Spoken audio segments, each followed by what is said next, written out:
Is your iPhone constantly reminding you that it's running out of storage? Let's fix that. First of all, go to your Settings app and then tap on General, then on iPhone Storage. Here, you will see what's using the most space, probably photos, videos, or apps and messages. And if your photos and videos are taking a lot of space, go back to the main settings menu, scroll down, and tap on apps. Again, scroll down and tap on photos and make sure the optimize iPhone storage is selected. And you can also tap into messages and remove large attachments, things like old videos or photos from the chats you don't need anymore.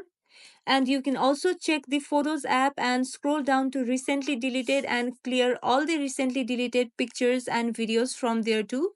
And that's it.